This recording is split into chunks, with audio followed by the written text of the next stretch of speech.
கோ producer படத்தில் நடிச்சிருக்காரு. நடிச்சது அதாவது நான் தற்செயலாக இவர்கள் நண்பராகி கோ ப்ரொடியூசராகி அதன் வாயிலாக எனக்கு ஒரு நடிப்பு துறையில் ஒரு வாய்ப்பு கொடுத்து இன்றும் ஒன்றாக பணியாற்றி கொண்டிருக்கிறோம். சினிமா உலகத்தில் ஒரு முக்கிய திருப்புமுனையாக எனக்கு அமைத்து கொடுத்தவர் மின்சார் விஜய் சார் அவர்கள் தான். நன்றி, வணக்கம். மீடியாவுக்கு அனைவருக்கும் வணக்கம், கேட்டவர்கள் அனைவருக்கும் வணக்கம். இவர் வந்து ஹீரோயினோட தாத்தா கேரக்டர் பண்ணியிருக்காரு. இவர் ஒரு பேசுங்க. டேரக்டர் சார் சொல்லியிருக்காரு, எனக்கு தாத்தா கேரக்டர் கொடுத்து பிரமப்படுத்தியிருக்காரு. எல்லாரும் சேர்ந்து நன்றி பண்ணு. இல்லை, நமக்கு சின்ன வயசுலேருந்தே விஜயகாந்த், விஜய், ரஜினி, எம்ஜிஆர் எல்லாருமே பிடிக்கும். அவங்க ஃபாலோ பண்ணால் வெற்றி ஃபார்முலா அது. அதனால நானும் அதை ஃபாலோ பண்ணேன்.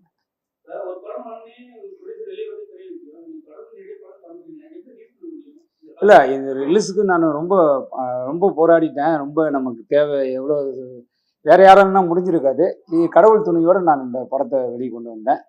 கடவுள் இருக்காங்க, மக்கள் எனக்கு சப்போர்ட்டாக இருப்பாங்கன்னு நினைக்கிறேன். இருக்காங்க. இல்லைன்னா இத்தனை நாள் படம் வந்து ஓடி இருக்கா, தேட்டரில் எல்லாம் தூக்கியிருப்பாங்க.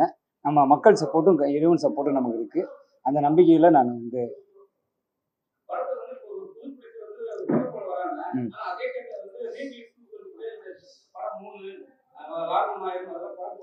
ஆமாம்.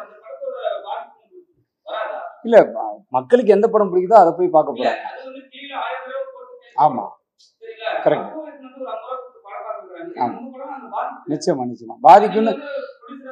ஆமாம், அதாவது ஆமாம், அந்த ப்ரொடியூசர்ஸ் யோசிக்கணும். சரி, சின்ன படத்துக்கு நம்ம போடக்கூடாது. இதே அவங்க பெரிய படம் வரும்போது போட்டாங்கன்னா அவங்க கெத்தை நம்ம பாராட்டலாம்.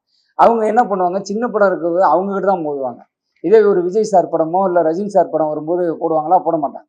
அவங்க கெத்தை யார்கிட்ட காட்டணுமோ அதை காட்டினா நல்லாயிருக்கும். சரி, அதுக்கு உண்டான வாய்ப்பு மீட்டிங் வரும்போது நான் நிச்சயமாக பேசுகிறேன். அதான் மக்கள் தொடர்பான ஆல்மோஸ்ட் ஒரு 40% முடிச்சாச்சு. 1ஆம் தேதி ஷூட்டிங் ஸ்டார்ட் பண்ணுறோம் கோவாவில். ஸோ ஒரு 20 days ஷூட்டிங் முடித்தா படம் ரெடி ஆகுது. 10 வருஷம் எடுக்கல, பூஜை போட்டது கொஞ்சம் கொரோனாவில் ஒரு ஆமாம், கொரோனாவில் ஒரு 3 வருஷம் எல்லாம் நமக்கு ஓன் ரிலீஸ் பண்ணோம். யாரும் நமக்கு சப்போர்ட் கிடையாது. ஸோ அதனால் ஃபண்டு ரெடி பண்ணுறதுக்கு ரொம்ப டிலே ஆயிடுச்சு. வேறு ஒன்றும் ரீசன் கிடையாது. ஃபண்டு படம் வந்து மக்கள் பார்த்துட்டாங்க. இன்னைக்கு 5ஆவது நாள் வெற்றிகரமாக ஓடிக்கிட்டு இருக்கு தமிழ்நாடு முழுக்க. இதுவே பெரிய சக்ஸஸ் தான். இன்னொன்று, நமக்கு வந்து லாபம் வரும் வராதுன்றதுனா நம்ம நெக்ஸ்ட் வீக் தான் எனக்கு இன்கம் என்ன தேட்டரில் எவ்வளோ கலெக்ஷன் தராங்கன்றது தெரியும். ஸோ நிச்சயமாக இது வெற்றி படமா. இன்னும் நாங்கள் எந்த பிஸ்னஸும் ஸ்டார்ட் பண்ணல. பிஸ்னஸ் ஸ்டார்ட் பண்ணி எஃப்எம்எஸ், சேட்டலைட்டு, சேனல் ரைட்ஸு, இந்த மாதிரி ஹிந்தி, தெலுங்கு எல்லாம் ஷேர் பண்ணி கொடுக்கப்போ எங்களுக்கு கன்ஃபார்மாக நாங்கள் போட்ட லாபம் எங்கள் கைக்கு வந்துடும். ஒன்றும் எப்பயும் உழைப்பு ஏமாத்தாது. அப்பா, அம்மா, அண்ணன், தம்பி, நண்பன் எல்லாம் ஏமாற்றுவாங்க. உழைப்பு மட்டும் ஏமாத்தாது. அந்த உழைப்பை நம்பி நான் இருக்கேன்.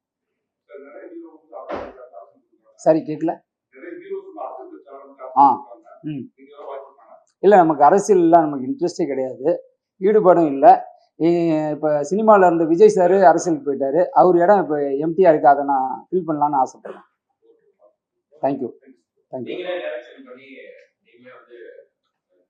ஆமாம் சார்.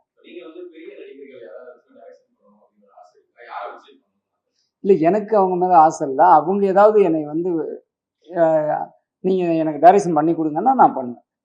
நானும் யார்கிட்டையும் போய் கேட்க மாட்டேன். அவங்க கேட்டால் நான் அவங்க வார்த்தைக்கு மரியாதை கொடுத்து நான் பண்ணுவேன். இல்லை, அது வாய்ப்பு இருந்தால் பண்ணலாம். நம்ம இதுவரை யாரும் என்னை கேட்கல. கேட்டாங்கன்னா பண்ணி கொடுக்கலாம். நம்ம நடிக்கிறது தான் நம்ம லைஃப் லட்சியம்.